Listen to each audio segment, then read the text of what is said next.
Shadows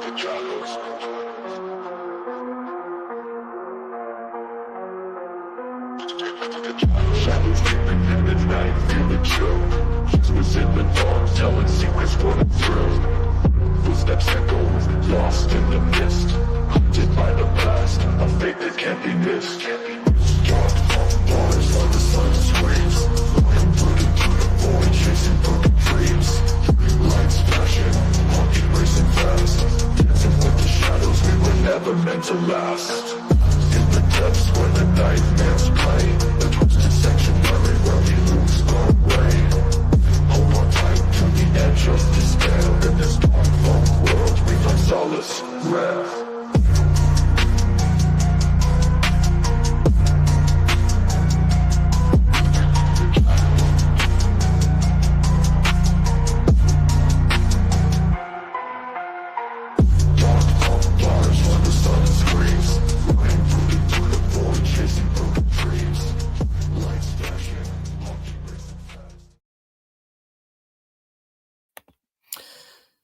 Happy Sunday, everybody. Welcome to the very first episode of Panic at the Panel on the Encrypted Connections channel. I don't know if you guys know the gentleman sitting to my, well, I don't know what side it is. This always gets me confused. Left, right, left. But this is my friend Ben. Ben used to have a YouTube channel called Unexplained, for those of you who were familiar with that. Ben is from England, so please be kind to him because he's already got a lot of things that are going against him. Ben, would you like to say a few words about yourself? I would, yes. Hello, I'm Ben from the UK. I've had several coffees this evening, and it's great to be on Encrypted Connections. There you go. We're happy to have you, buddy. I'm actually very thrilled that you're here. So should we talk about real quick that we had a plan for this show that we were going to surprise James with that didn't come to fruition? So for those of you who don't know, today is May 4th. And for those of us that are Star Wars nerds, this is a Star Wars day. Like, May the 4th be with you, right? So Ben and I had a plan that we were both going to dress up like Princess Leia for the show. I was going to wear the bikini and the hair and everything, and we weren't telling James any of this. So the plan was to really, shock him.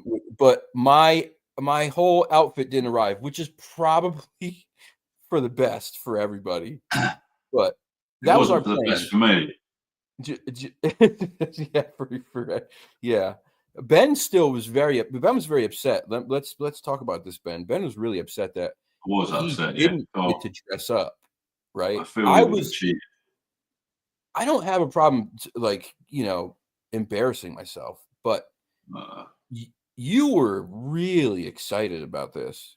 Yeah, I was, and I should have my Princess Leia stuff on. I've got it here. Mine came on time. Yeah. Right? I was ready. Yes, he was ready. Well, I'm sorry. I apologize. I'm not sure how James would have taken it anyway. I mean, I've got some questions to ask the guy, and how can he let me straight in the eye when I'm dressed as a woman?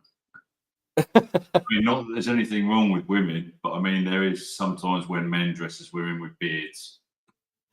Yeah, well, I mean, I certainly don't think we would have given the real Leia a run for her money. That's for sure. No, she was very beautiful. She was definitely very beautiful. I'm not in the chat, by the way. I'm sorry, everyone. I can see you all there. Hello. Yes, hello, everybody. Thank you for joining us tonight. I've watched my YouTube Unexplained channel, and it's not letting me into the chat. So next time I'll be in there. I've got to sign in. I didn't want to leave it till now because it'll all go wrong and the screen will go blank. And did you totally wiped it out? There's no more channel there at all? There's no more channel, no. Oh, you got to start one up at least just so you can, Yeah, maybe, yeah. Interact. Anyhow, So real quick, let's talk about, before we bring James on, because I don't want to waste too much time here. We are, everybody can thank Ben. Hopefully that we get more people watching. I wasn't sure how Sunday was going to work as far as like, viewership. So if this day doesn't work great, we may have to switch this, because some days work better than others as far as like numbers go. Obviously, the fact that I've not had content going as consistently, that makes the numbers kind of drop. So hopefully as we go along, it'll get better. But regardless, point is you can thank Ben for this, because this is all Ben. Well, it's not just down to me. It's a team game. Well, whatever. There's no I. Carl, there's no I in team. No, but there is an ME. We're running a raffle, and you have the chance to win a Sony Bluetooth speaker or game camera. The spots are $5 each. And each of the items is worth well more than $5. I posted pictures on the YouTube page on a post. I think I posted them on the Facebook group also. If I didn't, then just refer to the YouTube page on the community tab, go to the posts and look at that. You'll get 2 pictures or whatever. It's kind of a way just to say thank you, to give back, to give people a chance to win something cool for a very little bit of money. That money goes back into the raffle for the next show, and so on and so forth. If we end up eclipsing what the items cost and what it costs to get the next items, that money will go to Ben and then to the show, and everything extra will be spent on the show, whether that means paying for the subscriptions to StreamYard every month, or to the editing software, or if it means that it pays for gas for an outing for me or something, that's where it'll go. It won't go anywhere else. So just wanted to fill everybody in on that. Now it's not about the money for the items, guys. We're just we're trying to give something back. That's all. Yeah, trying to give something back, trying to give people, to say thank you and for the support, sticking along for, what's been a pretty rough last year and a half for me, especially with the channel and the health and all that stuff, which, I'm still dealing with the Lyme. It's not fun, but we're whatever. We're pushing through. We'll be all right. And your support always means everything. So I thank you guys. Anyway, without further ado, please let's bring our guest on now. You guys may know him. He's been on the show before. He's been a supporter of the show for a very long time. He's a good friend, a wealth of experience and knowledge on so many topics, director, documentarian, founder of Outkast Paranormal. Ladies and gentlemen, Mr. James Brost. Hello, sir. Just throwing you the deuces too. Hey man, how's it going, guys? We're good, man. How are you? I'm peachy. That's good. Also, real quick, Hope, actually, while you're in there, Hope, can you please link James's TikTok for me, the UFO guy, because I'm not good at this stuff, and Hope is my assistant. If you guys get a chance, please go check out James's UFO TikTok channel, the UFO guy. It's awesome. Lots of stuff on this disclosure stuff, his thoughts and feelings on all that. He'll be doing a live, Tuesday at 7, right? Mm-hmm. Tuesday at 7 p.m. Eastern time, if you guys want to tune in. But let's get into it, man. So you've been on the show before, but for those people who may or may not have been here, can you just give us a little bit of background about yourself, how you got into the topic and all that stuff? Man. Yeah, I'll try to make it brief. Back, it's probably been about 6 or 7 years now. I met some guys that were involved in the same subject matter, right? Stacy Brown, and then a few years later, RPG from Finding Bigfoot and Expedition Bigfoot. Anyway, but 3 of us knuckleheads got together and said, "Hey, let's make some documentaries," and we did. Right, went from here in Florida, Mayaca area, Skunk Gate, kind of central, to Nebraska. Yeah. Which when I say Nebraska, it's like more on the Missouri River on an Indian reservation where they had 15, 20 years of Bigfoot interaction and did a documentary there. We stayed at the Conjuring House before the new owner took over, and Corey was the old owner, and the new owner that lost her damn mind. And I don't think it's open anymore, but there was we could even talk a little bit about that. Like we almost didn't get to go, but then we did. And some of the things we did there, she would never let us do, but Corey's like, hey, I'm out of here to go for it. So we did some wild stuff there. Some of the other just Pensacola, this dude's house, this abductee guy's house that we stayed at, and it's just wild stuff, bro. And then, moving forward, got some a new documentary I'm working on too, more on the UFO stuff, as we kind of talked a little bit about before. Yeah, and we'll of course, if you're up for it, I definitely want to have you back on when that comes out. I think you've been on, well, besides the Skunk Ape experiments, you've been on for the other two right after they came out. So yeah, I'd like to keep that going. But real quick, let's talk about the Conjuring House again, if you don't mind, because it has become a very sad shell of what it once was, right? yeah. Corey, when he was the owner, people were allowed to go in and do, stay there and do these investigations. And obviously you just touched on the fact that you guys were able to go in and do some really crazy stuff because he was like, I'm out of here, ramp it up because I'm not going to be here anymore. So talk a little bit about that, because that whole thing was nuts, dude. Yeah, it was one of those deals where we were trying to decide like what our next adventure is going to be. And I had some stuff, and then Stacy came and said, look, man, he's good friends with Corey. Corey's selling the house, and said we could do it, before this person takes over. I'm like, all right. So like everything else, we tried to put it together, and we started getting these calls. I was talking to Corey about like logistic stuff, and he was like, there was a little bit of concern about what we were going to do, but he was like, kind of like, I'm not really worried about it, but let's, try not to do this, like a seance, try not to do that. And, and so we got Jay Prather, who's, he was, Jay. Yeah. Yeah. He makes equipment. Him and this other guy they made equipment for like Ghost Adventures and stuff. And yep.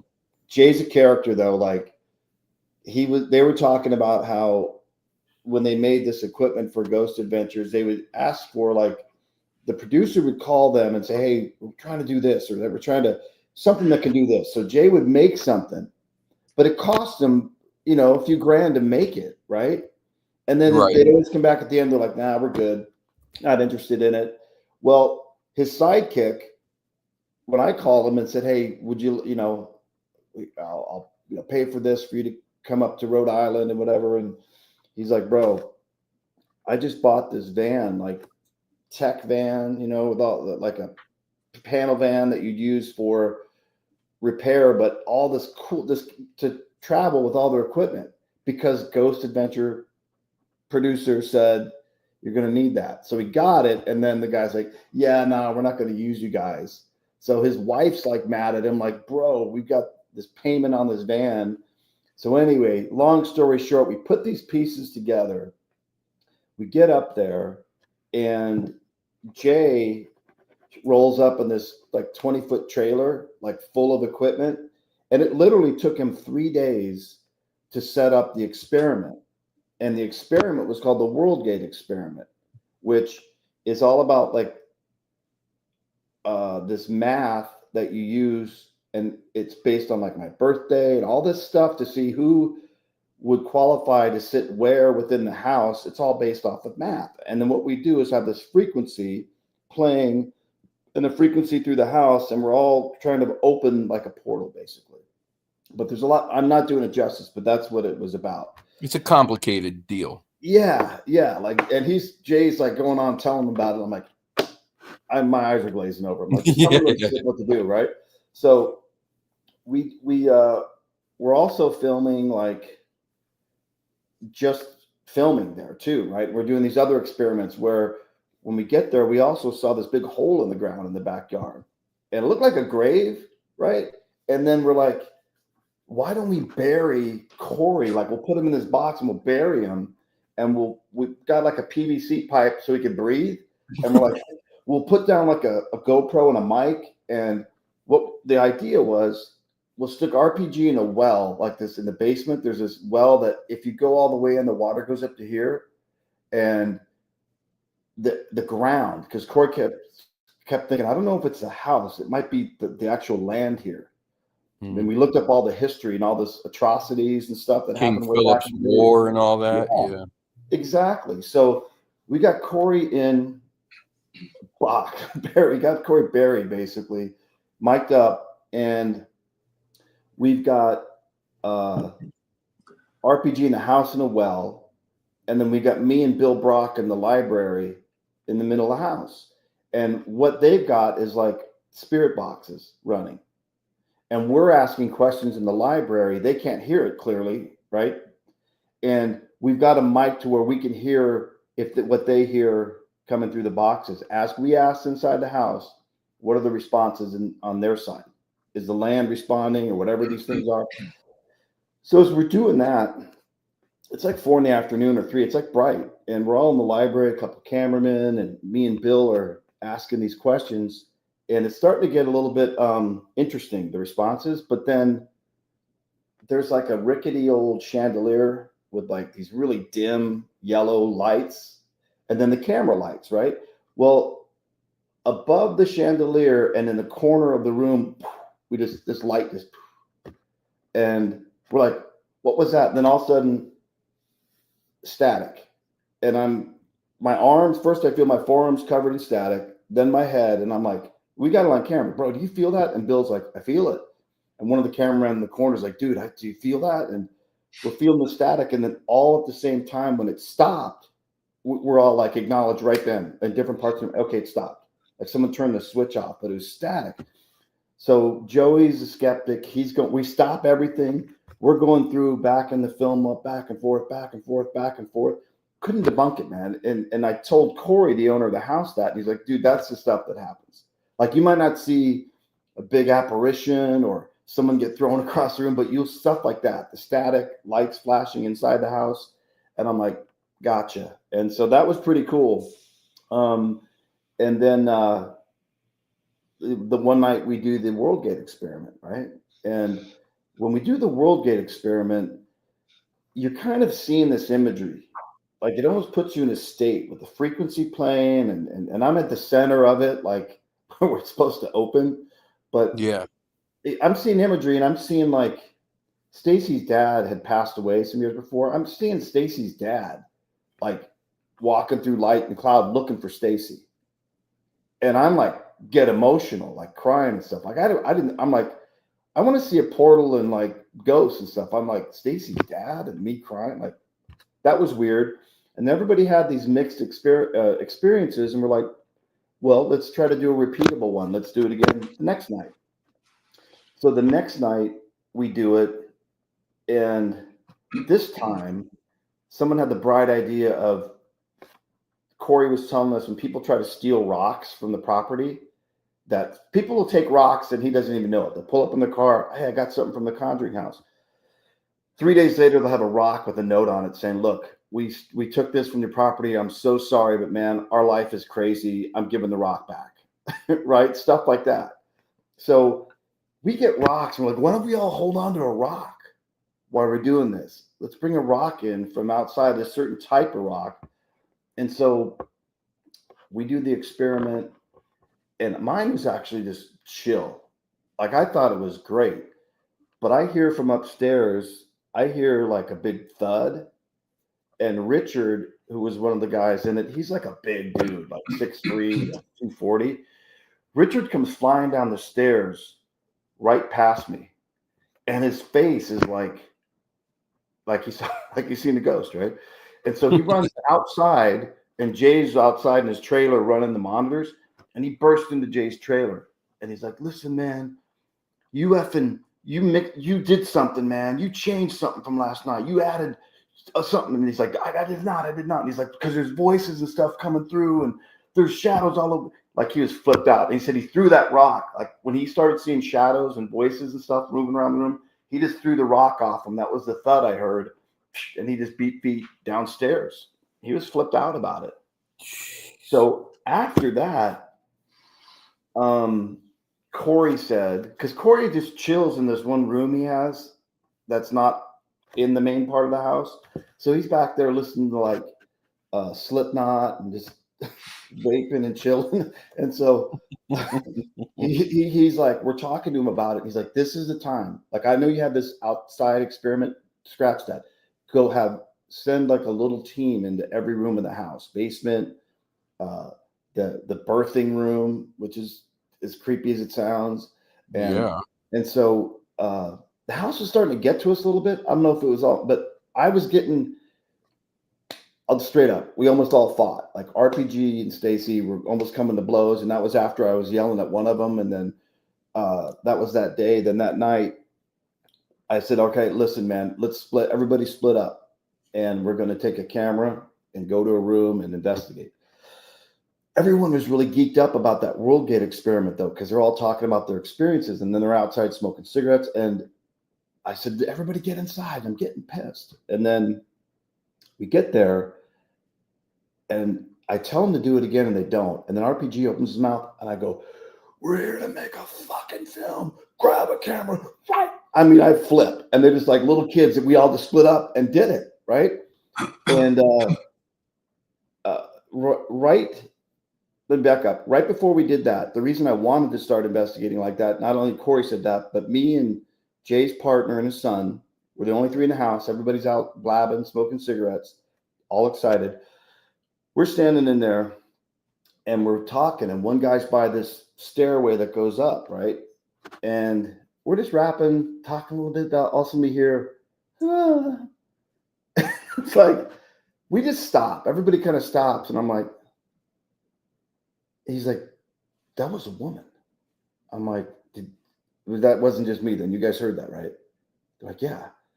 And so I walk to where they are. Then up the stairway, we hear, like a little woman's voice. And we're like, we go up the stairs, and there's this little door to the birthing room.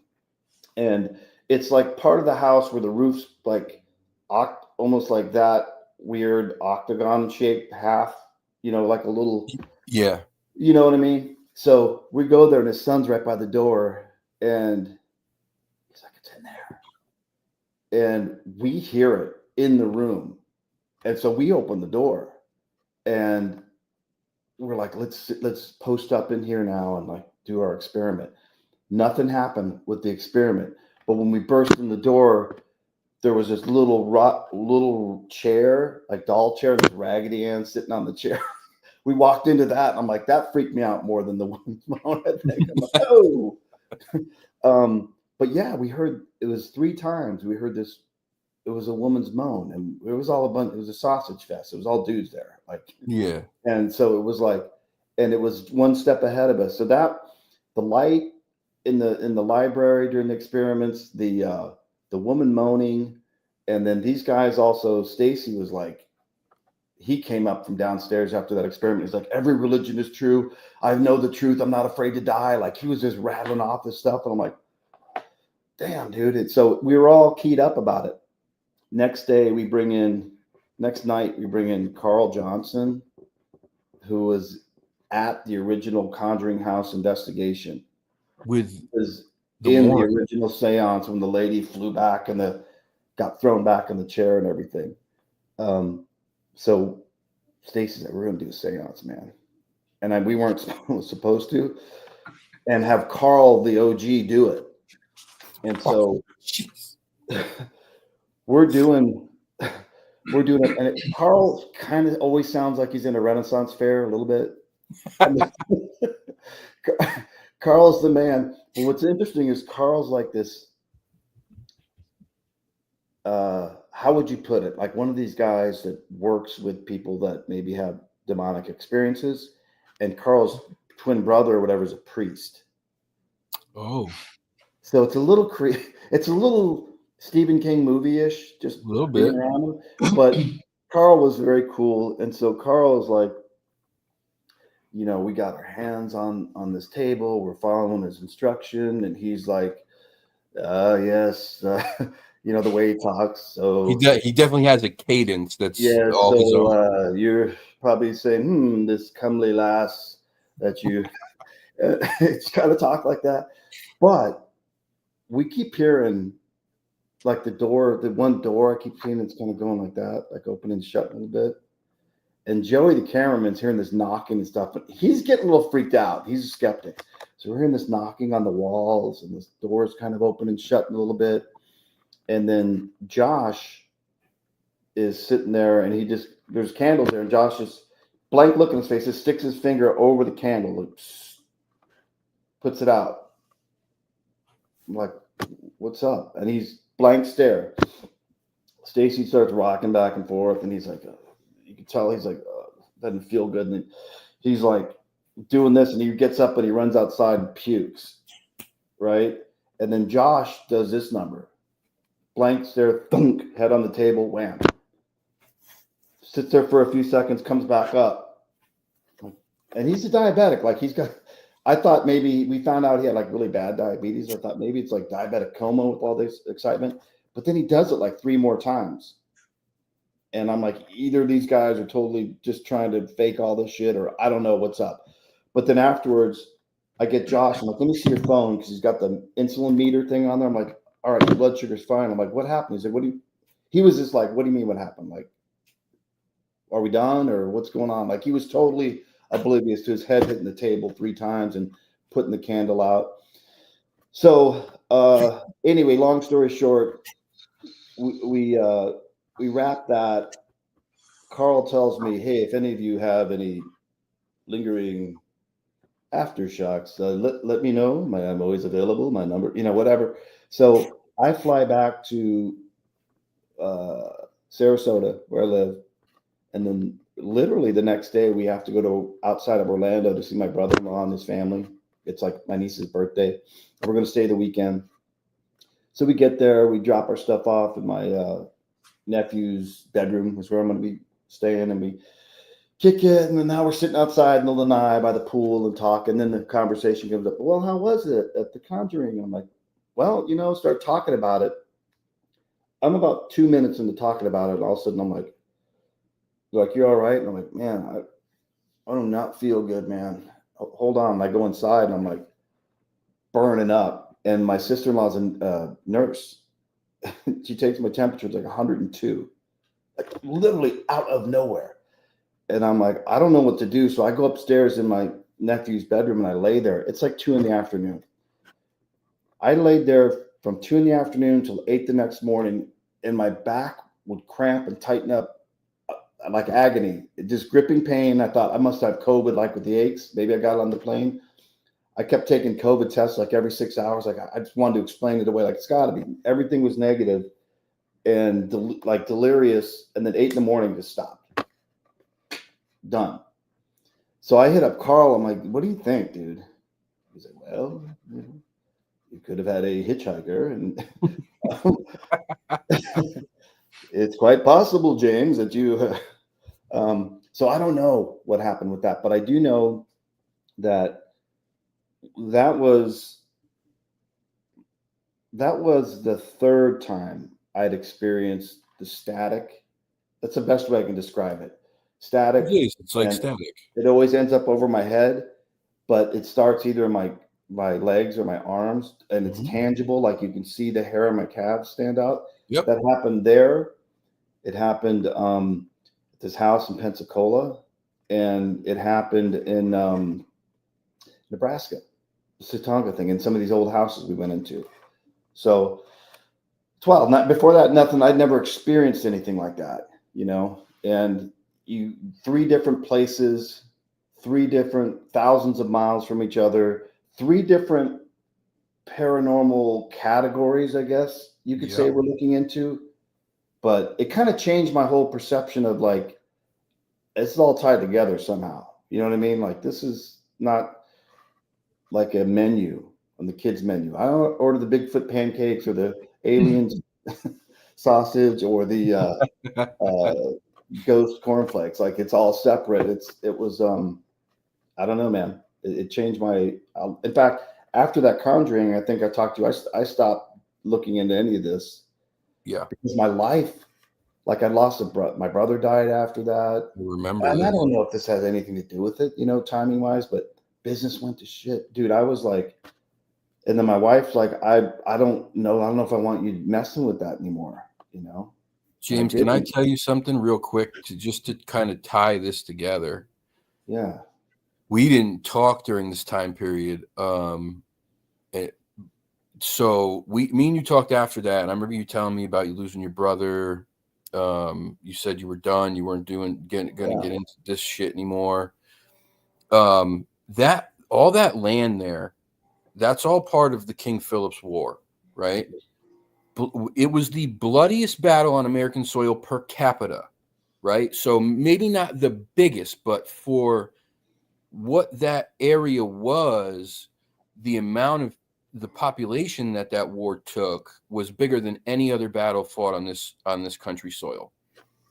And so not only that, but you know, you're talking about a lot of very dirty, underhanded things that went on between the white English colonists and the Native American tribes that were there, lying to them, promising that they wouldn't harm their people if they did this or if they gave this up, and then turning around and, you know, killing their women and children and taking their land and stealing this sacred belt that they had that was supposed to hold the secrets of the Wampanoag people.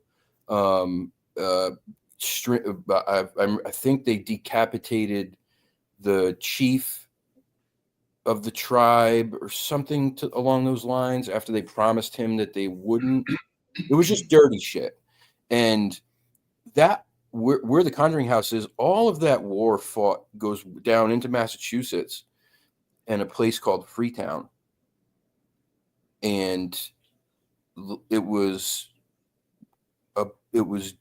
May of, was it 2 years ago now, Ben? Yeah, I was about to mention Freetown because Freetown came up in the search about you earlier as well, Carl, which was interesting. Did you see that mentioned? I did see that. Yeah. Well, it was for me, this was the investigation that did to me what you're talking about. Yeah. I've investigated paranormal, right? Yeah. But, you know, James was saying how at one time the group was split. There was a bit of rift going on, you know, or we were getting a bit angry with each other. Exactly, snap, right? The exact same thing same happened to you, Carl, isn't it? The exact same thing, James. Yeah. And we're talking about land that's connected. So you may have been in Rhode Island at the Conjuring House. I was in Freetown, Massachusetts, but it's all part of the same land mass where this war was fought on. Okay. Yeah. I go to Freetown with one of my closest friends. Never have, like, one of the people in this world I love, like, never ever have been agitated in the slightest with this kid. We go to everything leading up to that day. The universe was saying, don't go. Don't. Everything leading up to that day was saying, don't go. And we said, screw it. We hadn't gone on an investigation in a while. This was going to be the big one. We were staying for like the whole weekend. We were going to film for 3 days, 3 nights. I did warn you as well. You did warn me. Yeah. I got warned by many people, and I'd been there twice before, and each time I went, James, I felt terrible when I was there. Like, I shouldn't be here. Like, something bad's going to happen. I shouldn't be here. And even during the day, we go. Nothing works out. Everything is fighting us the whole way, even when we're there. When we go and do that investigation in Freetown that night, I've been, like I said, been there two times before this. It was hot out. It was humid, but like, it was nothing crazy. It was like probably 80 degrees, 82. It was probably about 80% humidity, whatever. But you're used to Right. that summer here. We're hiking out to this ledge, and everything was fine. We were laughing, joking, and then all of a sudden, out of nowhere, I start feeling what you're talking about. That static. Then I started feeling like somebody was standing right behind. I got goosebumps right now. Standing right behind me, just staring a hole through me. Turning and looking and nothing was there. And then I started feeling like I was seeing things moving. And it's dark, but like, when you see darker than dark? Yeah. Like, have you ever seen something that's darker than the darkness that's moving? Yeah, like shadow. The shadow, like that's what I feel like I was seeing. I kept trying to like shake it off. Darker than a shadow. Yeah, I was like we took our thermals, we were scanning, nothing was there. Then this is when it got really screwed up. I started feeling sick, like nauseous, kind of delirious. And I started having these thoughts about hurting my friend. And I mean, not just like, it's like really twisted shit. And I was like, this is not normal. Like, I don't, and I said to him, I go, we need to get out of here. And of course he's thinking like I'm overreacting because Right. I don't like this place. He doesn't know what you're thinking though. No. And I didn't want to tell him that because I didn't Right. want to think I was some sociopath. But I was like, no, we need to go.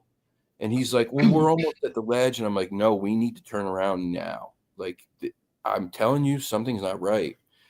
We decided to continue trying going a little bit more. Anyway, long story short, we end up leaving.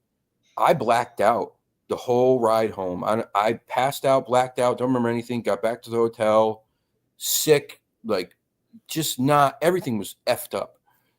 We ended up in, like, I flipped, like screaming, yelling. We were arguing like the next day. Don't even remember what it was about.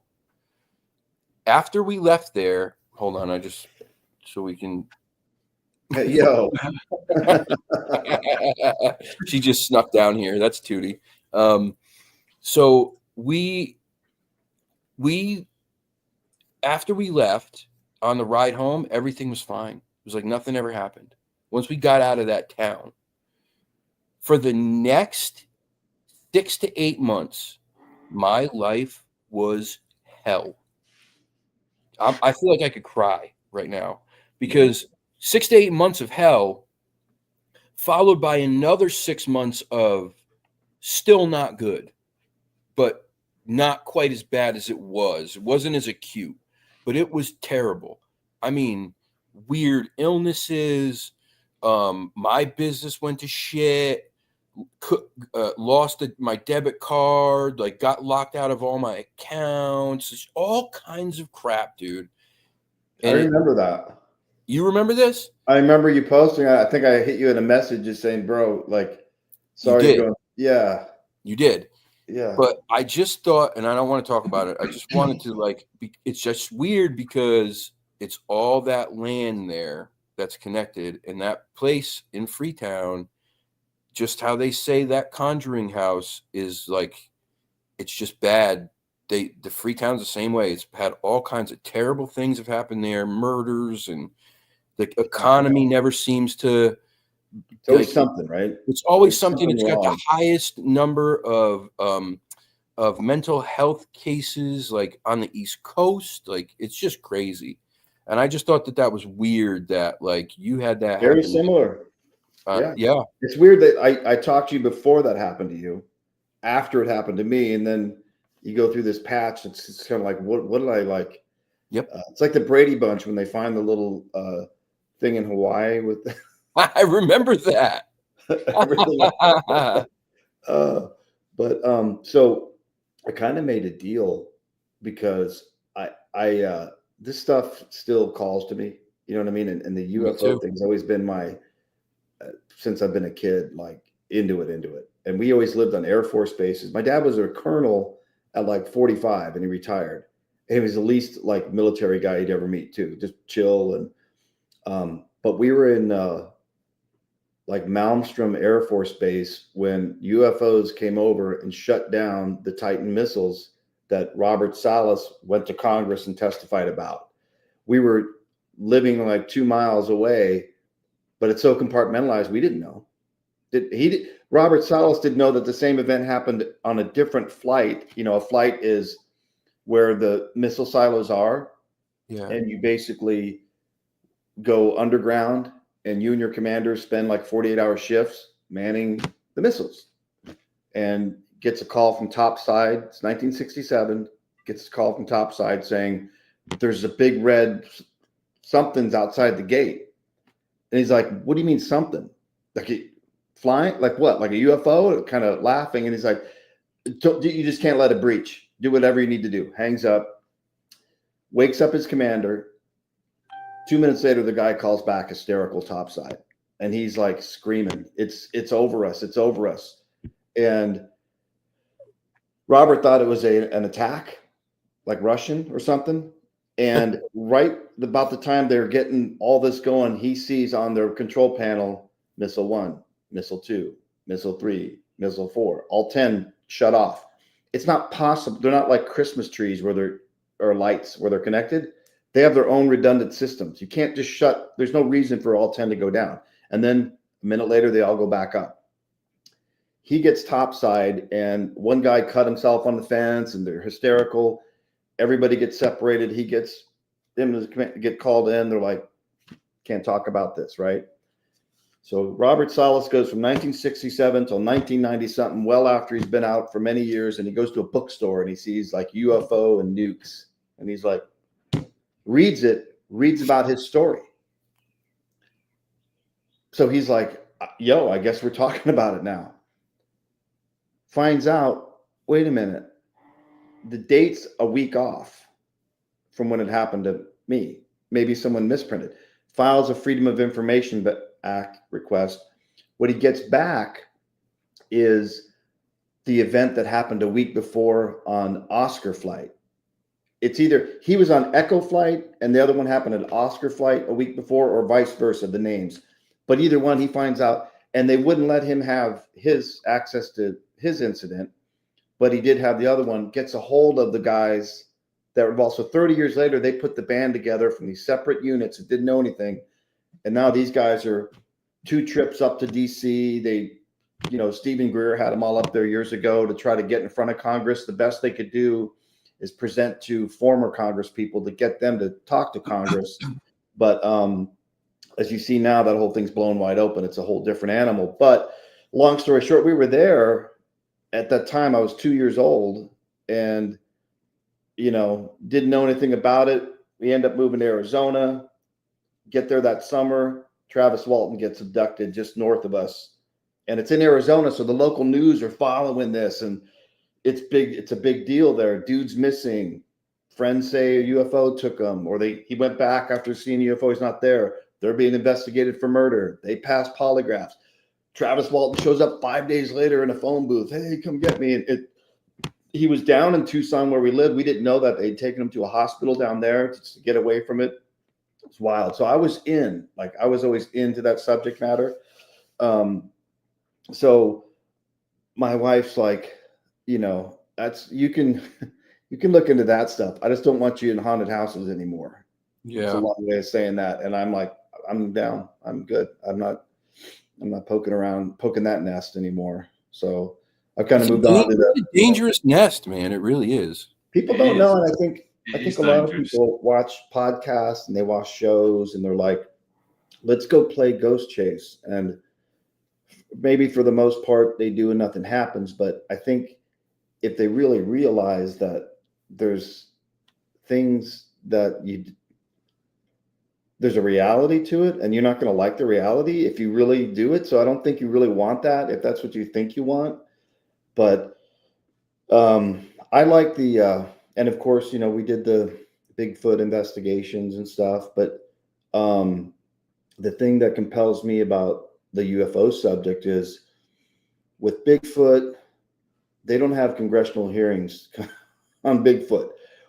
May 12th, we got round 3 of congressional hearings on this UAP thing. Just 2 days ago, these whistleblowers met with, they did a briefing that could be public facing. So they filmed it. The Eric Davis, astrophysicist, 28 years, worked on the ATIP program, the government's UFO program. He was talking about, because now he's got Congressman Luna on this side and this other guy from Ohio, I think, on the other side. And the guy's asking him about, the retrieval thing. And this guy is just Mr. Physicist. He's like, yeah, that's blah, blah, blah. And then what about materials? And what about when you say biologics and species, what about these beings? He's like, well, and this is funny because they're in that congressional setting and he's just looking right at him, nerdy as fuck. And he's like, well, there's the ones there were 4. There were the Nordics, the reptilian, the insectoid, and the grays. And he goes, now when I say reptilian and Nordic, that's just a terminology and to how they looked. And he's breaking down, this is what they look like, this is the height, and this is the Roswell ones were more the gray. And sounds like something you'd see on YouTube, right? But this is a astrophysicist for the government telling us this. So at that point, it's like, so, and he's not trying, their whole point, what compels me is this whole disclosure point is these guys that have all come forward that had clearances that can only say certain things.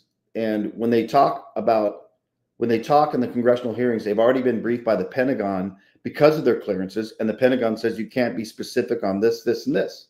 So, okay, when you ask me this, I can't say specifically this, but I can tell you this.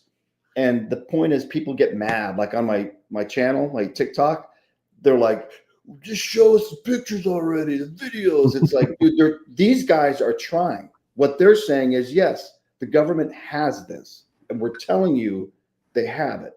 We're trying to get it to where they do show it to the public. That's what this game is about.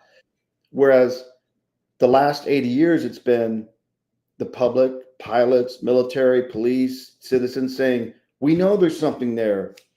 Government says there's not. Government insiders saying, yeah, there is. We're trying to get this layer to break it even. He went on to say that it's like YouTube conspiracy stuff, but he's saying it out loud with congressman right next to him. He's like, Eisenhower created an act that he signed that he said, it's very clever. It alleviates the ability to have congressional oversight on the subject. And he broke down how. But they're looking, he's like, that's why there's never been Congress. That's why the government, Congress, most of everybody in the government doesn't have access to it. And it's all what they know, what we know, maybe with some murmurs and whispers on the inside. He said the actual program, and I think it might be the one they're calling the Immaculate Constellation program. That's the one, yeah. That might be the one that's been the legacy one. He said there was 2 people from the government that actually got access to it. And one was a brigadier or an admiral, and one was a 4-star general. And he said the Navy admiral had a lot of pushback, didn't have a lot of political clout, but was still able to get access to the program. And I didn't really hear the elaboration on what that meant. He said the 4-star general had a lot more political power and got access to the program. He's like, those are the only 2 outside of those in that. And another guy went on to say, he's like, do you know it's like 0.00001% of the government or people that are government or even non-elected people with the government contractors that know.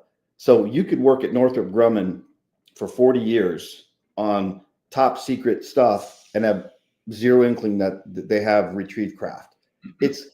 You keep a secret.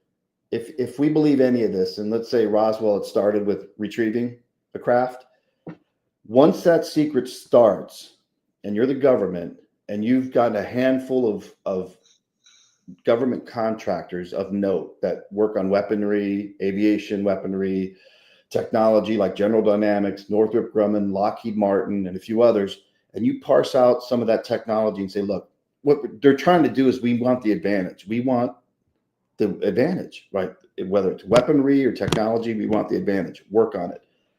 And you parse it out then, and only a few in the government know here. You've got to keep that secret like your life depends on it, because it does. So there's been 80 years of that. Now natural progression says a lot of non-disclosures run out, or even though if it's a lifetime, you're never going to talk about it. They see other guys talking about it, and they run into the same thing, and they're like, I think I'm going to come out. And it's not. I recruit for government stuff, right? Like I'm a recruiter, and I find like technology people with their TS, SCI, poly clearance, right?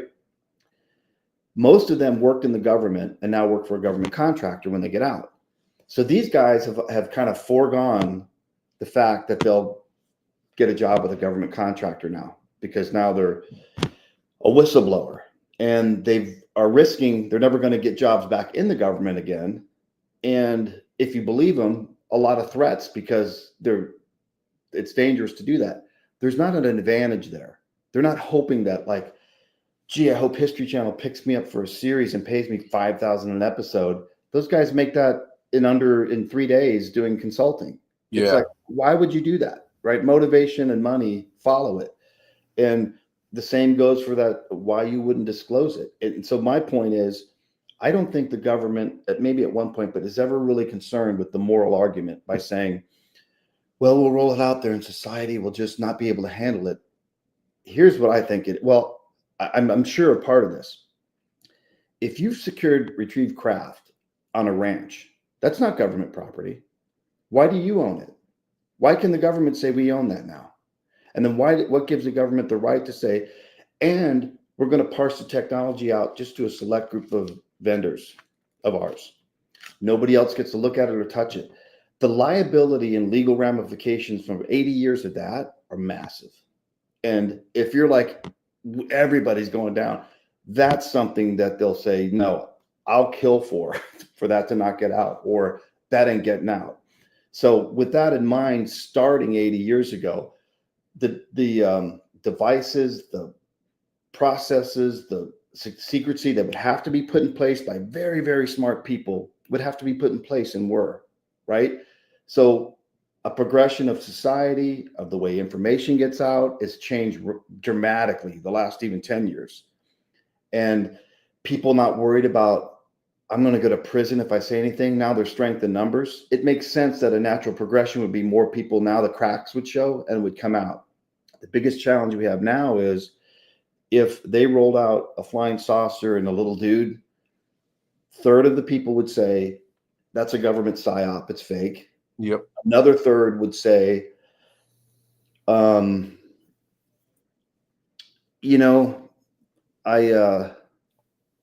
told you so. I believed it. But the remaining would be like, I don't give a shit. I want to see what the Kardashians are doing for lunch. Yeah. You know what I mean? It's almost to where it's like, what does it do for me? I don't know. I'm still can't afford my bills, man. Aliens gonna come pay my bills? I don't give a shit about aliens. You know what I mean? Well, this was the point I made about when all this came out initially, right? That, when the TikTok video came out, and then all the stuff kind of started spiraling to where we're at now. If this was back in the 50s, right? Yeah. And the front page said, there is some things out there that we don't understand. It's not technology that we have. They might be from another planet or another dimension. If that was on the front page of the paper in the 50s, the whole world would have gone ape shit. Yeah. Now it was a blip. It should have been the biggest news story of the last 100 years, and it was literally boop. No big deal.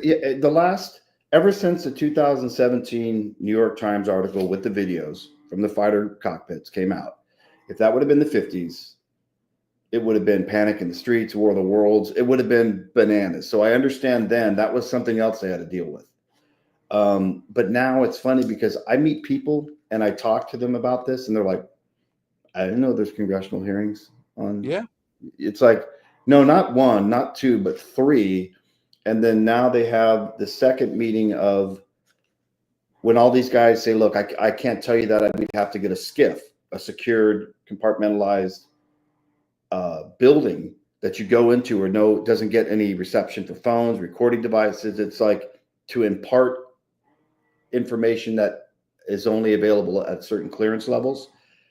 They kept saying that in the congressional hearings. Well, they got a SCIF, twice now. And this last week, a bunch of dudes came in there laying it out, right? The guy from that, Michael Schnellenberger, is a journalist, and he came forward and said, I've got this document. I vetted this guy. He works for the government still.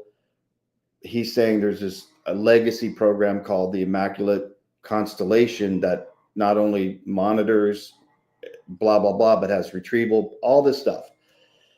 That guy just came out last week, and just a chill, kind of nerdy, bearded guy, not that old. And again, most of these guys were, international affairs degrees, get into the government work, and they become intelligent agents and stuff. And they're like, really good and analytical and good at what they do. And they were, through that, not through their interest in anything to do with this subject, they're brought in because of their skill level and their credentials to do certain analytics, to processes and intelligence. And he was like, I just got to the point where, because he's like, I never knew about any of this till like 7 years ago when, I was approached about this program. And, and then what you find is when they know other intelligence agents, right, that are very highly cleared. And what happens is when they start working in the program that is under the legacy program that no one knows about, and this is something that's kind of gotten the public and these congressmen, and Harry Reid years ago said, look, let's get 22 million to investigate this. And they did. And that's what ATIP became. And then another program, the one above it, it all starts to lead to that. And that's when they're like stonewalled. And so another guy said, and he said, you'd find these high-end government people that are like person in charge of national defense, period, end of story, like number one under the president, in past terms were Christian. And they're like, if this is real, it's demonic. We're not talking about any of this. And he goes, we got pushback from that group of people, and then stonewalled when it came to other intelligence agents that you knew, saying, bro, check this out, like a document, and it's about a retrieval program, and they know it's a real document. He's like, I can't show you crap. Like, you don't just waltz in that facility, but that's where you should go next. And them getting stonewalled there and pushed back to where everybody shuts them down. They're like, you know what? Why are we even doing this? Like, I'm out. And I know that it's real, but I'm out. So they make that decision to come forward and say, almost as a protection, but also as, unless we do get the public to demand it at a fast and furious pace, it would never happen. But even then, I'm still wondering, like, how are you going to break through that final wall, and what does that look like? And would that ever happen? And, because that's where the real truth lies, that people want. But then if they got it, would they believe that? We're conditioned now to where we're like, if it was, like you said, 50s, 60s, even 70s, we'd be like, oh, these are facts. Now we're like, everything's bullshit. So, well, I think a lot of what happens now is that, like, people have the option to get their information from so many different sources now, where back in the day you had the radio and the TV, you had a few stations, and that's it. So what they told you, that was all you knew. Now you have, YouTube, where there's so many independent investigators and journalists. Yep. Obviously still have your cable stuff, podcasts, all that kind of thing. So people are getting the information they want to get, not just what's being force fed to them.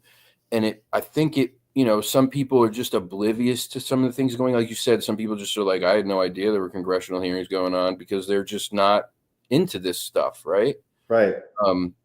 Then you have like another side of this coin, I think, where you might run into issues of people wanting to believe is when you start bringing the religious aspect in, because, you know, if aliens are real, for some people that would shake their foundational belief of God, right? And what, you know, some people would say, like, what was his name? He was a physicist and then became a theologian. Pokinghorn, I think is his last name. He thought that, like, religion and science were compatible.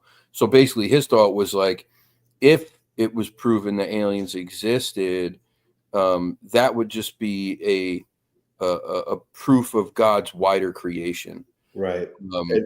Yep. And for me, so my angle is after the Conjuring and that, I mean, my life drastically changed. Yeah. And I asked the big questions, like, you know, I believe in God, but what does that mean? Yeah. And I dug in. There's a guy here that's got 2 PhDs and 3 masters in theology, ancient history, and literature. And in context, we walk through the case for Christ and the Old Testament and the reliability. Hey, bud.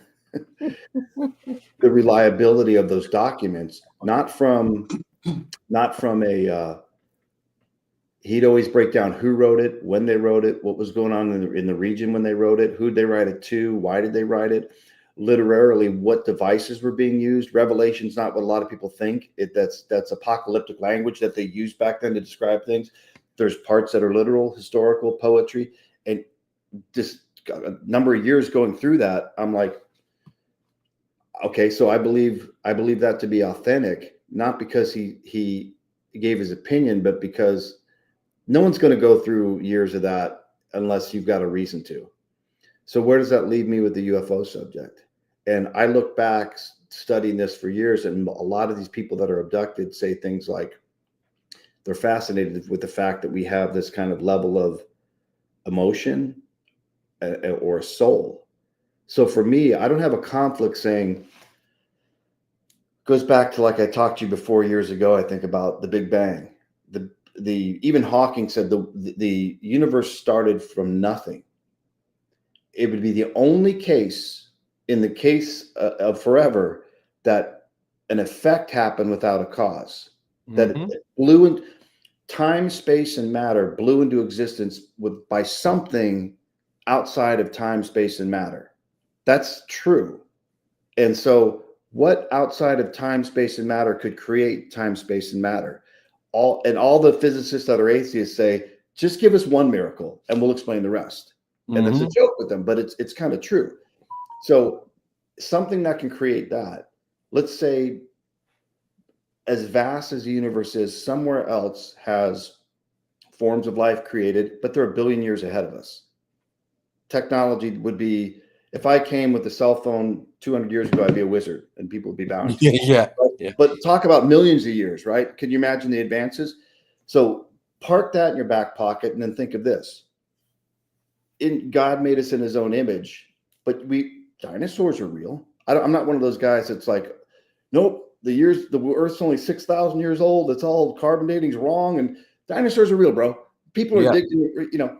So the Bible doesn't talk about that because it's not important. I think what's important is God had creation, a lot of creation he had maybe way before us. He's like, that's cool how it's all evolving, but I want to make something in my own image. So Earth is set apart. I'm making these in my image. And we screwed it up. I'll give you free will. We couldn't handle free will. And that's why Christ came. It's because we can't handle free will. And we're still going to fall in that. That's the only reason that we need him. So you can believe that or not, but I would think that some other species with the ability to cross through, whether it's dimensional, is fascinated that we're the only things in the universe that has a soul. Like that is a fascinating beacon to go, how are they set apart? Like they're more primitive than us. We look at the resources. We do these tests on them. We've tracked some for maybe generationally, hundreds of years with their families. You know, there seems to be that lineage thing where your kids get abducted and their kids. They have a soul. We don't, you know? And so for me, I don't have a problem with that theory, because if we're talking, which apparently is true, that there's non-human entities, if that's true, what else is possible, right? Why would it be a stretch as to a lot of other things that we thought maybe weren't possible? And it looks like that's true, right? Like that's true. Even the when I look at, that's why I'm fascinated, like by the 70s and stuff, and these people that experience these things. You're like, I even have this UFO reporting center recordings from the 70s of Bob Gribble, UFO reporting center. And you hear some of the famous cases being called into them right now. Like I called the airport. They said, call FAA. I called them. They said to call you. Like everybody had their number. And it's some cop in Wyoming, sheriff, that's hardcore, doesn't want to make this call, talking about, we thought a plane was going down these little mountains we have outside of town. We get there, as I'm driving, a green train car sized thing, silent, goes above us, goes over the ridge. They see it, we see it. He's like, who do I call about this? Or a guy flying a plane for IBM. Like they had 3 planes back in the day in the 70s. And I don't know if he'd fly like executives, but just him and his co-pilot are flying. And he said it looked like the texture of a brownie pulls up next to his plane. And he's calling the closest airport. He's coming from Hawaii. He's calling LA. They don't have it on radar. And he's like, switch over to this other radar. Nothing on that radar. And he's like, what do I do? And they're like, we don't know what you do. And he was pissed. Like, this thing is 50 feet from my wing. It's bigger than my plane. It's not, I don't know what it is. And then it takes off, not books away, but goes ahead of him to where it's out of sight. 8 minutes later, it's waiting for him, catches up, parks next to him again, and then takes off. And you can hear in his voice, he's like, I don't even know. I mean, FAA won't do anything. What do I do about this? And this is a call he's making just to a guy. You have hundreds of those cases. And you think, are people either, they're not delusional or lying? You know what I mean? Like, what's the point? So it's just gotten to a head now where you've got people that actually worked for the government, that have the clearances, that are verified, and they did work in these programs, telling you the same thing. So if 80 years of that, I got to believe if one case is true, that's all it takes. It's one of them to be real. And I believe that's happening. So what do we do with that? Because it's really easy to go back to our day, our life, fret about politics, make enemies of people we don't even know because they're on the other side of the political fence. And like, I want to be right. I want to be right. And it's like, all this stuff we're doing, Scripture says, don't even worry about it. If you believe, we win in the end. It's a fallen world. It doesn't get better. It falls. And I didn't send the Israelites into Babylon to make Babylon believers. I told them, no, you go in there and you be an example of Christ, and you attract them with turning the other cheek. It's an upside down thing. It's not how we live now, but don't sweat this world. You got an eternal kingdom. You got an eternal address. This is nothing. This is nothing compared to the glory ahead. I look at that. That's a big question. The next big question is, are we alone?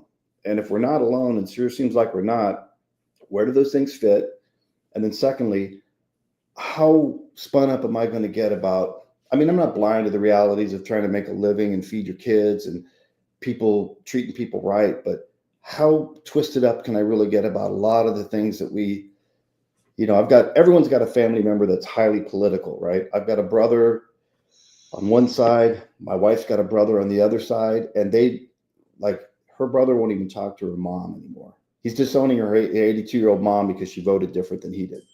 And he'll probably she'll go to her grave, and she's been an awesome mom to him in every way, shape when he was a fuck up, right? But that can change someone. Like, that's the religion for him now. Like, that's none of this God or is not like non-human entities are real. I want to fuck around and worry about politics all day, every day. And if you don't match me, then I hate your guts. And I'm going to watch it and consume my echo chamber and only look down one path and get angry and angry by the day. And I told my brother that too. I'm like, dude, you're angry all the time. And I hear see what you watch. That's what you're consumed with. Life's out there, dude. And if you want to make a difference, if you voted, great. But what are you going to do now? Go be a city councilman or something if you really want to make an impact. But to sit here and just bitch all day, that's your life now. And it's like, that's a life of like 100 million people. many.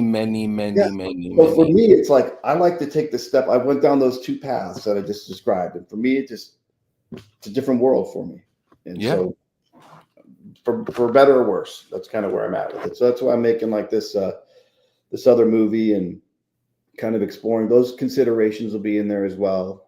And plus it gives me somebody else to talk to, because my wife and kids are like, oh, dude. Move it a rest, bro. Well, you can always call me, brother. I'm always up to talk about this kind of stuff. That's what these podcasts are for, too. I mean, mate, I listen. Absolutely. That's what these podcasts are for, right? I had a lot of questions for you, but it's just listening to you now. It's just blown my mind. Yeah.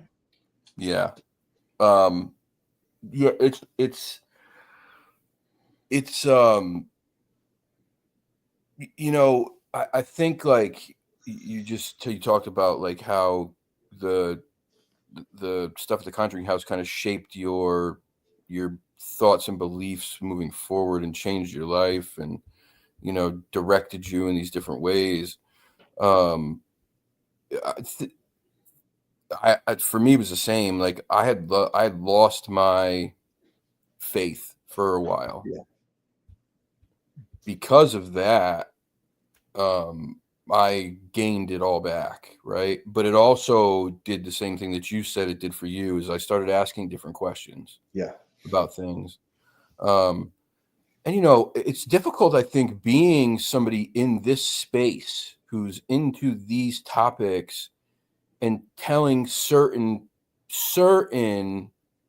people who consider themselves Christians or whatever, that you also consider yourself a Christian, but you believe in, you know, the paranormal or aliens or this, because those people, no, that's not you. You can't. The Bible's rife with stories that are, they call it supernatural. Yeah. Like it's a supernatural story in and of itself, with both good and evil. And so when the question comes for me, that's why the last thing I'll say about the alien thing is, I don't think demons or angels come in metallic craft that can be tracked on radar. I don't think so. I don't think they need to do that. So to me, it's something set apart. And if it's life that's set apart, I don't have a conflict with dinosaurs. Like, doesn't talk about them, but I don't have a problem with the fact that life was here and it looked vastly different. Those look like monsters, and they were here, something else from somewhere else, way more advanced, in that same spawn of life, turned into that, developed that, and has the ability to come here. I still think maybe we're that one beacon that's set apart, going, yeah, but you guys have something that we don't. That's why the guy's talking today about 4 different species. Well, it sounds like something out of the National Enquirer, but if that's true, why the different ones? Why is everybody fascinated with us? It's a vast universe. What's the beacon? I think we're the signal. And I think it's the fact that we have a soul. There's plenty of high-ranking religious people anyway that have been touched by the paranormal, you know? Yeah, and it's interesting you say that, Ben, because then there's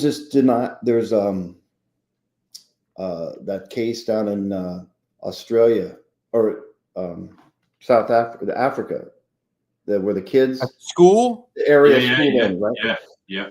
So the after documentary that was done a few years back, the guy really circled back around, and this girl, she was never the same, and her parents were either Mormon or Christian missionaries, I think. Once she came home after seeing that, she had a brother that never talked about it either, but he was there too, and I think he was a little smaller.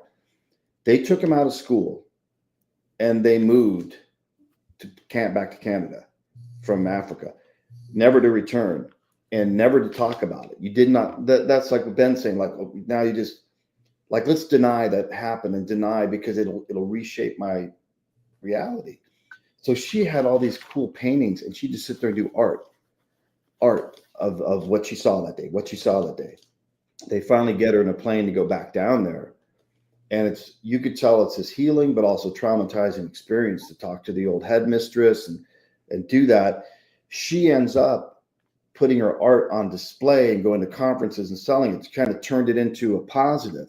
And then she just died last year of some weird cancer. Like she must have been like 40. You know what I mean? It's kind of crazy, right? But yeah, some people like, yeah, she's not drawing pictures of spacecraft and what she saw that day for 25 years because nothing happened, you know?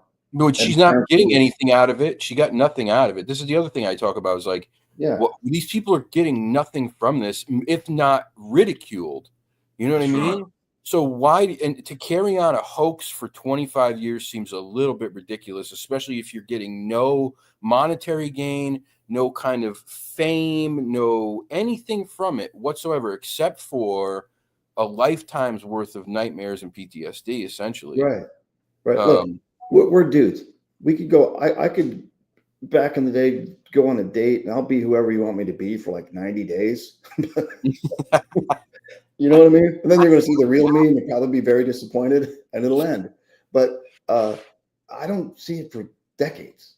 No. 50, 60 years, people holding on to stuff like that. It's like, I can't do anything for a year consistently. I've got to do it for decades. Unless it not if it's not genuine. Yeah. And it's, I don't want this to sound too hokey, but when you look at scripture, the disciples died, and a lot of people don't know this, but they were all dyed-in-the-wool Jews.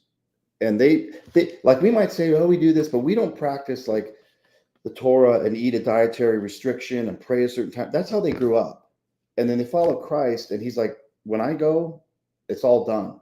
There's no law to follow. The Pharisees, that's not the way. The Romans, that's not the way. No one wanted him to be the king because it's like the Pharisees were the hardcore political and religious party of the day, and they wanted him dead. Romans wanted him dead. And then you got these group of disciples going, well, we're Jewish, but now we're not. You know, and then when he died, even though they saw him do these signs and wonders, and he said, I'll return, there was a long line of people that claimed they were Messiah before him in Rome. And Romans knew what to do with that. They hung you from a tree, and they made all your followers see that. And this is historical. This isn't me making stuff up. And the dead Messiah was a failed Messiah. And you didn't utter his name again, or else you're going to receive the same fate. Christ goes, the disciples, what do you think they did? They hid. They bailed. They hid. They're like, now, I don't know, man. I know he said he'd come back, but dude, they're going to come get us. And then the women are the ones that said, tomb was empty, and we saw him. In the first century, a woman's testimony was nothing. So if you're going to make up a story, you don't say women were the witnesses. It would just be the worst thing you could do ever. Yep. But there you go. And then once they each saw him and 500 other various people, they started writing about it within a year and a half, which is significant literature. If Plato, we have like 35 of his works. Homer, we have 9. New Testament documents, we have 5,800. It's the largest collection of documents. So people are like, oh, it's already been retranslated. It's like, dude, we have the documents. It was either Greek, Aramaic, whatever. We don't have to look to, they didn't add different words. It's all there. And then secondly, the disciples all died horrible deaths for sticking to the fact that we saw him come back.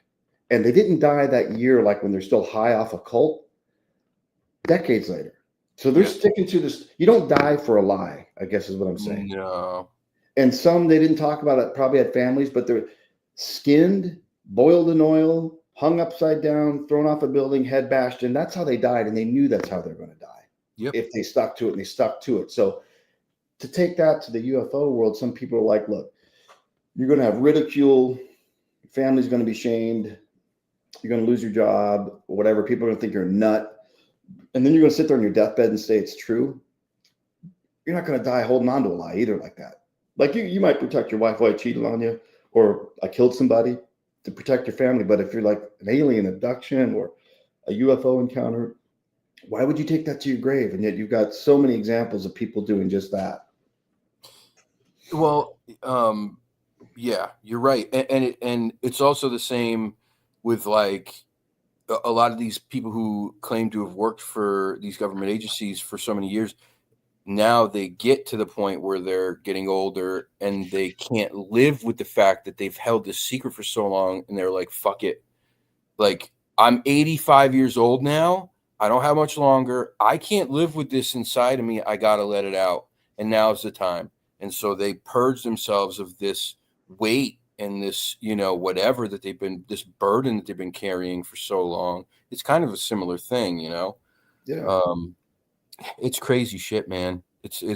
I'm really as excited as I am to see where this goes. There's also that part of me that goes, I mean, are we really going to get there? Right. Like it could be a big nothing. Like we could just keep getting strung along like this. It's accelerated quite a bit. And now you got people that, like you said, who knows until what are we going to see that's going to convince everybody, that they'll believe is what they're seeing is real and not some, because people have it. The government will show us, and then the government shows you, and you're like, it's a psyop. Yeah. Or it's AI, or it's AI. And yet the advent of that CGI and AI, it's like, yeah, I don't know what to tell you, man. Either believe it or not. I've just seen the genesis of this for decades, and it's like, I always knew in my heart as a kid, that's real. And what's funny is my mom, we just went out to Arizona for her 92nd birthday, tough as nails, pain in the ass. Like, that's why she doesn't die. Like, she's just too tough to die. So we're talking about the stuff, and she's like, oh yeah, great. She's told me this before, like Great Falls, Montana, in like must have been early 40s in the public pool. She's like, we're swimming, and these silver discs are up there. Everybody's pointing and looking at them. These silver discs, with 4 or 5 of them just floating up in the air, way up there, just round discs. She told me that when I was a kid too. Then when I was like 16 years old in Tucson, where I lived, kind of dope smoking, long haired derelict, I am standing out in the front yard with her, and in the distance you can see the Catalina Mountains. Beautiful. See them in the distance. And I go back inside, and she comes back in like 10 minutes later. She's like, yeah, I just saw this. She described it as like a boomerang, light boomerang, and then 3 lights in the middle of it, kind of going along the mountains and dipping into where the mountains kind of go to Sabino Canyon down there, like ducking into that. And I'm like, and I'm dying to see one, right? And next day in the paper, I read families in the Sabino Canyon area talked about a boomerang shaped something with 3 lights in it swooping over their house. And I'm like, my mom just saw a UFO and I didn't get to see it. Move up to Phoenix. I'm chilling, watching University of Arizona college basketball game inside my brother-in-law's place because I just moved up there. Next day in the paper, the Phoenix light. It happened that night. All I had to do was go outside, bro, somewhere. The Phoenix lights, that huge case. You're familiar with that one? Oh yeah. Yeah. So that was going on, and I'm watching college basketball, dude. I could have went to the Circle K or something and saw this thing, and I'm just watching college basketball. I didn't know what was going on. And the next day, college basketball was important at that time. Yeah, and it was our team from Tucson, University of Arizona, was playing. It was the Final Four they were playing in. Yeah, and I was like, it was Arizona? Yeah, 1997. Did you guys have Corliss Williamson? Was he? No, we didn't have Corliss Williamson. He was, I think he was a Pac-10 player back then, but I'm not sure. We had like Bibby, Mike Bibby. Oh, Bibby, that's right. Gilbert Arenas. Yeah. Jason Terry, those dudes. Yeah. And Miles Simon was the guard. I remember that, but I was like, dude, and that thing still hasn't went away. That case is still like, oh, it's still one of the biggest cases in the history of UFOs. Yeah. And I was sitting there in a funky ass condo watching college basketball. Well, how thousands of witnesses, right? Yeah. Thousands, dude. And then videos of these things, and and then more and more people, some dudes on Joe Rogan wasn't on there for the UFO thing. He's like, bro, we were sitting there in Scottsdale, and this thing, because people describe some different things too, but most of them it was like you could see the sky through it, but then the sky kind of got blocked out, but then you could see it kind of shining through, but it was quiet, and it was like the size of a football field, just silently going over. A bunch of people saw it like that. Giant triangle, like football field size, quiet. They're sitting outside in restaurants, and it's like, what is that? Could you imagine? No, and I that's why I'm like, I should have went and got like a Slurpee or something at Circle K, anything, dude. Oh man, because I was in the Mesa area too, which was, I kind of know it was in that area. I mean, it was in multiple areas, but anyway, man, I'm like, yeah. Malmstrom, we had shutting off missiles. I'm 2 years old. What do I know? Phoenix Lights, I'm watching basketball. What do I know? You know, mom walks out, sees one. I'm inside, probably smoking dope in the bathroom. Sorry, I'm just moving real quick because I don't even know if I got the charger. Do I? My battery's dying. I was going to ask you, James. I was going to ask you, like, where has this interest come from? But I think over the evening you answered the question, haven't you, several times, that it was, your dad, your mum. These things kept on sort of the missiles being shut down. I can see this is probably where the interest has kicked in, right?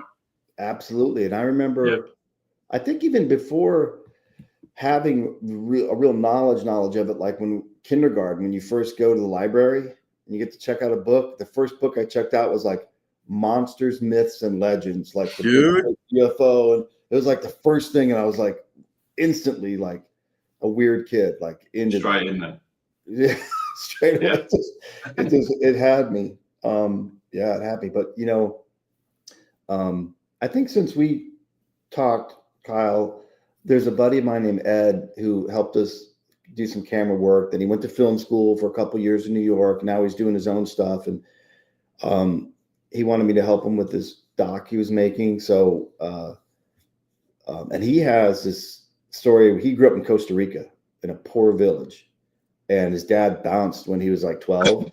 And he went to go, stepdad was beating him. He went to go look for his dad and ran away from home. And he got like beat up by gangs, living on the street. And lady took him in and wanted to just be a combat vet for the U.S., got to the States, joined the Army. But before that, when he was working at this little shirt factory in Costa Rica, he had this girl that let him move in, his roommate. It's like a sister to him. And he wasn't feeling good, and he was getting sick, and they sent him home. He goes home and he's got a funky little mattress on the floor in this place in Costa Rica outside this village where there's like a shirt factory, right? And he's laying there, and I hope he doesn't mind me telling the story, but he said he hears a sound. He looks up, the glass is breaking in slow motion. Liquid, kind of some liquidy thing pours through there. Gets up, and it's like this alien thing above him, and he can't move, and he's trying to scream, puts its fingers in his stomach and is kind of just looking at him in the face, and he's trying to scream and he can't. And he hears the door muffled, the door pounding, and it's a girl screaming, Ed, Ed, Ed, because she said he was screaming. And this thing goes back down the liquid, out the glass, and the glass goes back. And she comes in, and his shirt's bloody, and he's covered in like a little gel type stuff, but his shirt's bloody. And he showed me he's got scars in his stomach still, but he hadn't told many people that. So I was friends with, or made kind of friends. I was acquaintance with Kathleen Marden, Betty and Barney Hill's niece. And she does, if you've seen her on shows and stuff, she works with people like that. I put them together, and now they're good friends for years. And she was working with them every month to go through sessions that were like traumatic for him. Well, he was making a doc, and she lives here in Florida. So we went to her house, and we were chilling and filming in her house last year for like 4 hours, right? Just talking with her and her husband about not only her aunt and uncle's case, but her days as a director with MUFON. She brought Denise Stoner, who I picked up on the way, this sweet little old lady who's like, was a director at MUFON as well. But Denise has a book out about her abduction experience. That's how her and Kathleen became friends. So I'm just rolling with these sweet little old ladies talking about this stuff and filming and listening to them all day. So guys, that was guys, real quick. I'm sorry, Yeah. Ben. I got to shut the camera off and go wrangle this raccoon. Ben, can you handle the show for Yeah, I 2 can minutes? handle it. Yeah, you All go, right. mate. Sorry, I got a runaway raccoon. This little bastard. I'll be right back. That's But, in the car. yeah. Now, are you very familiar with Kathleen Martin? Have you heard of her at all? I'm not sure. I was reading. I was looking at some stuff earlier about the abduction with. Is it Betty and what was her Barney husband's Hill. name? Yeah, Betty and Barney. Yeah, that's their niece. She was there. She was there the day Betty Hill called her mom, right? So Yeah. Betty Hill and Kathleen's mom were sisters. And Kathleen was like 13 years old or a teenager and got the call, and Betty's telling her mom about this crazy thing that happened and some of the stuff they don't remember and all this lost time. And Yeah, because it was 35 minutes they lost, right? Was that correct? I think it may have been longer, than that. I don't know the exact time frame, but Barney was never the same. He ended up where he couldn't work and stuff anymore, and he died relatively young, and he didn't handle it real well. But Kathleen kind of spent her life as she got older and stuff into kind of looking into this. And if you're familiar with MUFON, the big mutual, reporting center, she became a state director for them, and was very practicing, hypnotherapy and regression and, all this case study and stuff. So it was interesting to sit down and rap with them for, in their house for like 4 or 5 hours, and then hear Denise, hear her story and what happened to her. And you're like, it's like another world. You're like, what are we talking? You kind of stop and you're like, wait a minute here. What's going on, man? Like, now if you get down this rabbit hole, it's kind of hard to get me out of it, Yeah. That's the trouble when you start going down the warren, though, isn't it? Yeah. Down the exactly. hole. It's very hard to get out. It is, man. Not that you want it. And I don't know, man. So I'm excited to try to put together. I was idle for a couple of years, and now it's like, with all that's going on in the UFO world and all I've known from the past, I'm going to try to tie the links together in a documentary just to show the contrast, but also the similarities with what's going on. And when do you think this is going to be released, James? I know you did tell me earlier, but well, I'm probably going to have the intro done in about 60 days, practically speaking. And then it's usually a year, just to get safe bets, probably a year, just because stuff happens. It always happens. Stuff goes sideways. People let you down.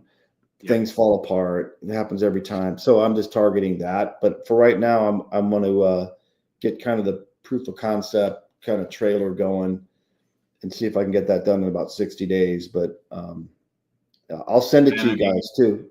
Have you got a title for this latest project? Yeah, it's going to be called the 70s, the decade the sky broke. Yeah, that's nice. Yeah. Nice. Well, I watched the Satonga and I watched Conjuring House. Oh, okay. And I enjoyed both of those. Satonga was my favorite. Yeah, that seemed to be well received. That was it was brilliant. Yeah. Absolutely brilliant. Thank you. Yeah, I was reading some stuff earlier actually about the elders of the place where you went to do the Satonga and what their beliefs are, and it was fascinating. How they see it as culturally part of them, I suppose, right? Yeah, I think they kind of describe it as an ancient people that they've coexisted with, but have a spiritual, part spiritual, part ancient people, or just abilities that are spiritual in nature that we don't, where, you can see them, but you can't see them, but they're there. You can hear them, but they're not there, or they can come from here to there. And we experienced some of that, like you saw in the film. And I couldn't really, I thought, like all these films, nothing's going to happen, man. We're going to go there. Nothing's going to happen, but it'll be cool to hear the stories and do the interviews, right? And then some of the stuff happens and you're like, I mean, I try to think of everything. Like, if someone, did they set us up? But driving around, and if you knew these dudes, there's no organization. Like, you're just going to roll with the wind with them. Like, we'll go here now. We're going to go here. Let's go here. And then I'll say, well, what about someplace else? I don't know. Where else could we go? It's 2 a.m. Roll up on this place. It's 25 minutes away. And then stuff happens. It's like, that wasn't set up. You know what I mean? No, it didn't seem to me like any of it was set up. It seemed real. You know, which I liked. That was one of the things I liked about it. That it was just good, very good. Thank you. It drew me in anyway. Cool. I'm glad you liked it. Yeah. You get that raccoon, Kyle? Yeah. Kyle, are you okay? I have 2. Looks like one of them's giving you a bit of a beating. It's always George. It's always George. Tiny is very easygoing. He's very kind of reclusive and to himself. And George is, I mean, they're both very, very sweet, but George is just like mischief like you've never seen ever in your life, ever. His hands do not stop moving. They're constantly touching and unscrewing things and unzipping stuff, and just so I shut the door to downstairs, and Tootie likes being down here with me, but I don't know how he even got the door open, but somehow he got the door open, and next thing I know, I see the raccoons climbing the shelf, about to knock over a can of paint, and I'm like, oh my God. I tried to ignore it as much as I could, and I'm like, I gotta go. He's like that little ADD kid dude, I described George as a toddler who took a hit of meth. Yeah. Like, that's what he is. He's got opposable thumbs. He can unscrew things. He can unzip things. He can open cabinets. He knows how to take the bag out of the drawer with the nuts in it, open it up, eat the nuts, and then put the bag back in the drawer. That's wild. Isn't that wild? That's wild. But Carl, he didn't see you eating his food first, did he? Yeah, they're just pecans and peanuts. That's fine. It's not like dog biscuits that one time. Carl, have you ever told James about the dog biscuits? I don't think everybody knows about the dog biscuits. Listen, I don't give a crap who you are. If you smelled those cookies, you would have taken a bite too. Yeah. So, I've eaten a dog biscuit before. I'm not going to lie. Listen. Yeah. I bought a thing of cookies. It looks like an Oreo cookie pack, but it's for dogs, and they're birthday cake flavored. If you look at the back of the package, it's literally like birthday cake flavoring, flour, like nothing crazy. And I opened it up. I go, these smell like birthday cake Oreos. Like, this is crazy. These smell so good. So of course I give them to the dogs, and the dogs are like, "Oh my God, this is the best thing ever." So I was like, I got to try one of these. I took a bite out of it. Of course, I made the mistake of telling Ben I ate 2 of them. You didn't taste one. You housed a couple of them. Yeah. He's been eating milk. Hey, what's up, Ben? That was the end of it. I never heard the end of the dog biscuits. So, but no, yeah, they're both very sweet. But they're, like I said, George is he's a lot. He's just a lot to handle. That's a lot of work, man. Huh? James, we had an episode here last year, sort of midsummer, I would say. I can't remember the exact dates, but I was just up the road, about 4 miles from here, just up the road, in my friend's garden, right? And his little boy's out in the garden, and his little boy spots a plane, right? So he says, "Oh, plane," and we all look up at the plane. Yeah, it's a plane. And then above the plane is a silver disc. This was week 1, okay? Week 2, within a 2-week period, then nothing. But week 2, we're in my garden at the top. I'm with my wife. We've been sunbathing in the top garden. Looked up again. I saw a flicker of a disc. Okay. I say to my wife, "There's a UFO up there." She's like, "Yeah, sure." Nice one. Anyway, 5 minutes later, I said, "It's still up there." Anyway, she looks up there, sees her first UFO within a 2-week period. That was last summer. Really interesting. You couldn't see any detail, but for sure a silver disc, very, very high. So I remember you, because you called me and you were like, Fee saw it too. yeah, that's right. And she didn't believe me when I said it. No. But she saw it, and No. she got on the phone and she said, I saw it. It was not a plane. It was not a helicopter. Yeah. Wow. Yeah. So you're one of the lucky ones, man. Yeah. Yeah, really lucky. Twice in 2 weeks. Once in my friend's garden, which I couldn't believe what he was looking at. Because he said to me, there's a disc above the plane. And I'm like, what? What are you talking about? Anyway, I looked up and sure enough, he was There's a disc absolutely above the correct. plane. That's Yeah. wild. And then the disc wasn't moving, it was almost hovering, stationary.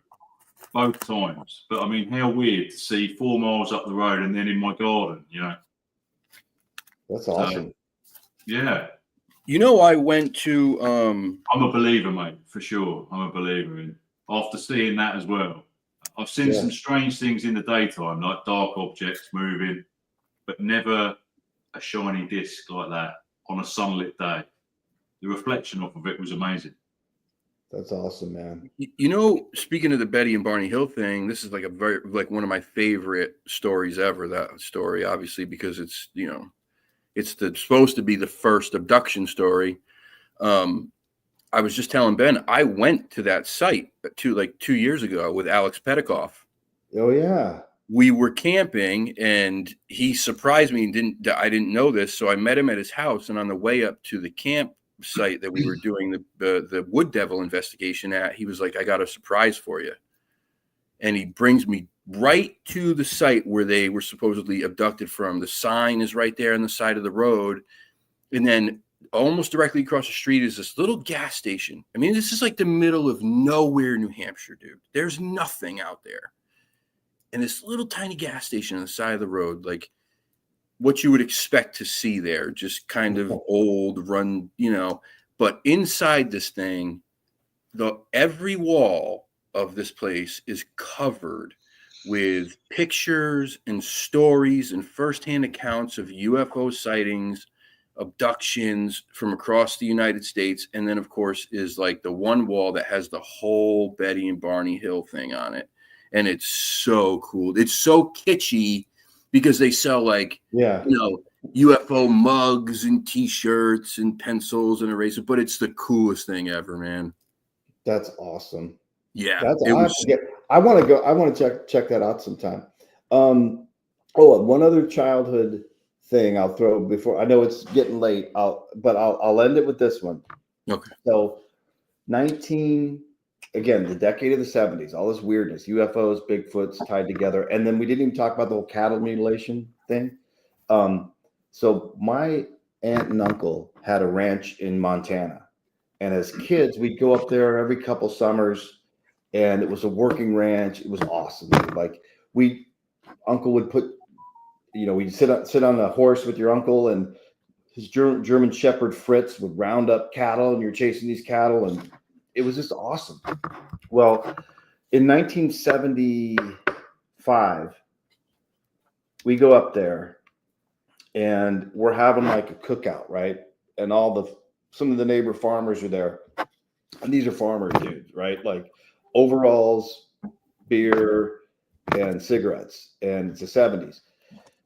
And I hear them talking, like in their little circle of chairs, and they're talking about their cattle's being mutilated, right? And they're talking about this weird, still can't figure it out. You know, in the snow, there was no footprints, fresh unbroken snow, tongues cut out, this and that. Like, I'm hearing this. Then the other one talks about Bigfoot, and he's talking about, we saw him up outside of their barn or whatever, and then his other buddy and other properties, they've been snooping around, hitting the walls up there and stuff. And I'm a kid, and I already know I'm interested in it, and I didn't have the guts to jump in because I was eavesdropping. But then I call my aunt, and my aunt lived up there at the time, and she was probably in the 70s. She was probably 30, late 20s. And I asked her, I said, do you remember that? She's like, oh, honey, yes. I'm like, so what was it like? She's like, it was very scary. Everybody walked around with guns. No one left without guns at night. And it was a very scary time up there in that period of time.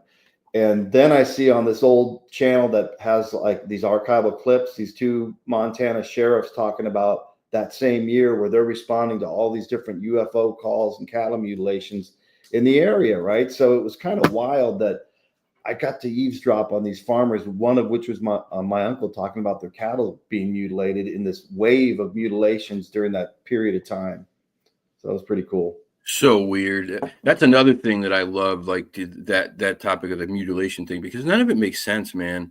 No. Like laser precision surgeries done in a field on a bunch of cattle with nobody hearing or seeing anything just makes no sense. And no blood. That's the weirdest part. There's no blood on the ground around it, and predators aren't going to suck all the blood out. And predators won't go near the carcasses either. Yeah, they don't sit there. It's still there a year later, and like, why won't they eat it? And it doesn't make any sense, man. Nope. No, that's very strange. That's a whole nother conversation. Yeah. We can talk about that next time you come on the show. Yeah. Well, I'll do this. I'm going to try to get this trailer together for the new doc. And when I get it, I'll send it to you guys and we can rap about that. You know what I mean? We can, maybe we can play it to start and then we can talk a little bit about it. Yeah, that'd be great. That would be awesome, dude. That would be awesome. Let's work on that, man. But hey, good meeting you, Ben. And you, man. And you. Yeah, we'll be talking some more. And I always appreciate you, brother Kyle. I'll of course. And get anything else cool, man, I'll send your way. We can chop it up. Yeah, dude, this was great as usual. Just always riveting conversation when I have you on. This is why I said I gotta reach out and see if he'll be the first guest on the new show, because I knew it would be good, and it was. Yeah, it's been really good, James. Brilliant, absolutely brilliant. Yeah, really I needed this. Did you? Good. Well, we needed it too. I got a 17-year-old, 13-year-old, my wife. I think they're sick of hearing about it. Following around the house. But look at this. Wait a minute. Where are you going? Where are you going? Well, we loved it, man. This was wonderful. Yeah, really good stuff. So this is what I'm going to do, because we didn't do it tonight. So what I'm going to do is tomorrow I'll do the raffle tomorrow. What I'll do is if anyone's interested in the raffle for the Sony Bluetooth speaker or the game cam, I'll put a post on the page, on the YouTube page, and then if you're interested, say you're interested, and then I'll communicate with you through there on how to secure your spot for the raffle. Once everybody's got their spot, then I'll run the raffle, tell you who, or do it live so everybody can see who wins live, and then we'll go from there. So that's how we'll do that. Thank you, everybody, for tuning in tonight. Also, the Sunday the 18th, also at 7 p.m., please tune in. Me and Dewey will be back on the channel to do our show, which will also have a new title. I'm not sure what that title will be yet, but that'll be the second Sunday of every month. This show will be the third Sunday of every month. This show will be the first Sunday of every month. So we're getting a schedule together. I'm going to try to keep it to all Sundays if we can. If not, we'll figure it out. But I think this will probably work. If it doesn't seem to work, you guys will have a heads up like a week or two ahead of time. But for now, this is what we're going to do. But thank you for tuning in. Tuesday at 7 p.m. Please check out James's TikTok live, where he's going to talk more about the disclosure stuff and have another wonderful conversation, I'm sure. So I'll be back in 2 weeks. Until then, have a wonderful night. Thank you again. Ben, thank you. James, thank you so much. Have a good night, guys. Peace. Thanks, boys. See you next time. Out.